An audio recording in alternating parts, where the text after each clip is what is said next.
Hello, hello, hello. Hope you're having a fine day. Gary Glass here. Just wanting to say hello to everybody out there in social media land. We're continuing to read this book by Napoleon Hill, The 12 Miracles of Life, and we're all the way up to the sixth chapter, about halfway through the book. And that chapter is titled The Sixth Miracle of Life, which is about sorrow, the path to the soul. So let's just dive right on in here. Napoleon Hill writes, sorrow never is invited by individuals, but is one of the most effective devices of nature through which human beings are conditioned to become humble and cooperative in human relationships. When a person who has known great sorrow is tempted to criticize or condemn those with whom he may not agree or those who may have injured him, often he reverses the general rule in such circumstances and instead of condemning, often says, God pity us all. When we meet this type of person, we intuitively recognize that we are in the presence of royalty. Sorrow is medicine for the soul, without which the soul would never be recognized by many. Without the leave, without the leavening influence of sorrow, man would still be on the same stem with the animals on the lower plane of intelligence. Sorrow breaks down the barriers which stand between physical man and his spiritual potentialities. Sorrow breaks up old habits and replaces them with new and better habits, a fact which suggests that sorrow is a device of nature by which she keeps man from becoming subjugated by complacency and self satisfaction. Oh boy, doesn't that sound like the truth? If uh, you end up having something happens in life and it just kind of breaks you down, and it's kind of almost a motivation poker that motivates you into getting into deciding on something to do, or if you've already had that thing decided, to get you into action, make a plan and get into action to actually get something done. Through my one and only great sorrow, I discovered the path to my own soul, which gave me freedom I would have never known without this experience, and paved the way for the writing of this book. I wonder what that is for Hill. I wonder if it might have been the death of his original mother, or it might have been something associated with his path to write, developing and writing the success philosophy. Hill continues, sorrow is closely akin to the emotions of love, the greatest of all the emotions. And during times of disaster, sorrow brings people together in a spirit of friendship and influences man to recognize the blessings of becoming his brother's keeper. Sorrow oft, Sorrow softens poverty and embellishes riches. The riches which are revealed only by sorrow are so great and so varied that inventory of them is impossible. The capacity for sorrow within itself is evidence of one's deep spiritual qualities.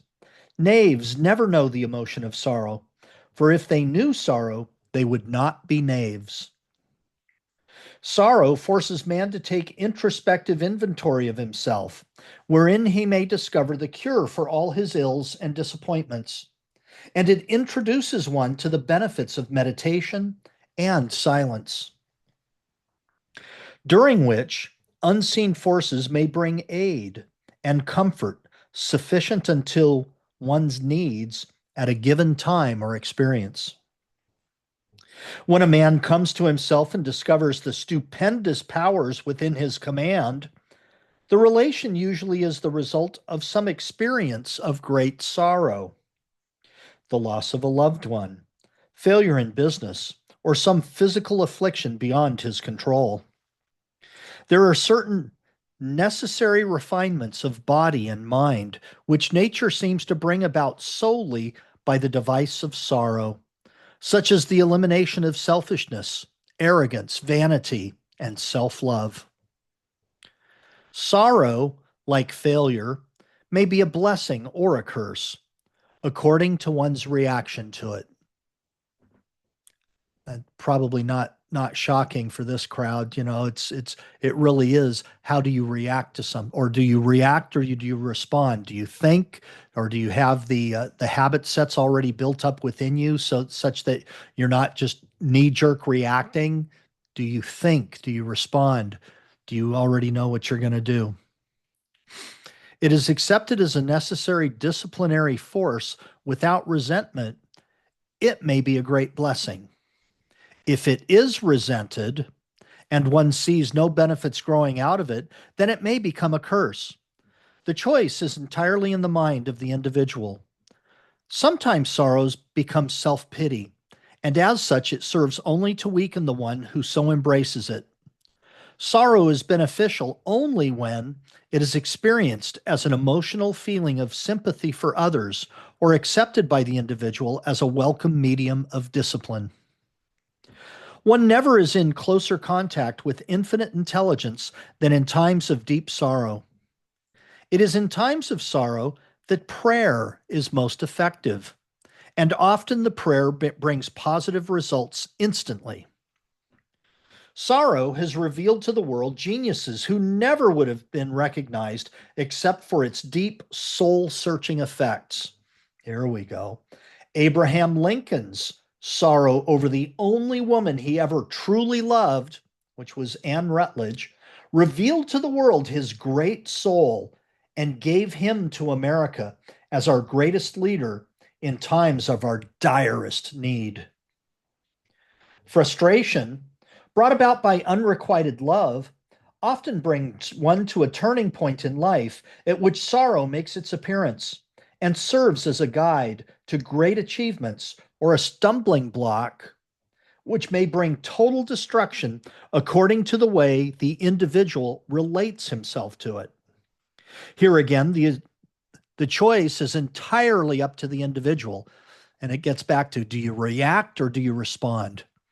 Or is it just a knee-jerk reaction kind of a thing, or have you done any thinking about it, or any contemplation of it before, such that your response is something very resourceful, something that serves you? Not even the Creator will abrogate one's privilege of controlling his own mind and directing it to whatever ends he may choose. And no other power can cancel this privilege except by consent of the individual. Wow, isn't that true? That's You can choose whatever you want, and no power can cancel that privilege unless they decide that it's okay for them to cancel it. You choose what you want. I think a great question along these lines is, something happens, and instead of just having the knee jerk reaction, ask yourself, how was I at cause for that? You've probably heard the terms cause and effect multiple times throughout your personal development journey, or multiple times just in general. Effect is when you're completely out of control and other people and other things have controlled that for you. Whereas if you're working at cause, you're in control. And if something happens that is not to your benefit, you have to ask yourself, how was I at cause for that thing?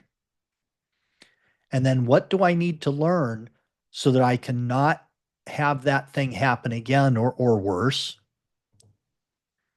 And then how do I need to behave? How do I need to be in order for me to get the result that I want? All right, everybody, that's going to do it for today. Hope you have a wonderful, wonderful day. Oh my gosh, it's such a beautiful day here in Southern California. The sun's up, it's warm. We're going to have a nice, warm day today, and I'm really looking forward to it. Earlier in the week, it was pretty dang cool. You could really could even feel it in the joints. It was like, oh my gosh, what's going on here?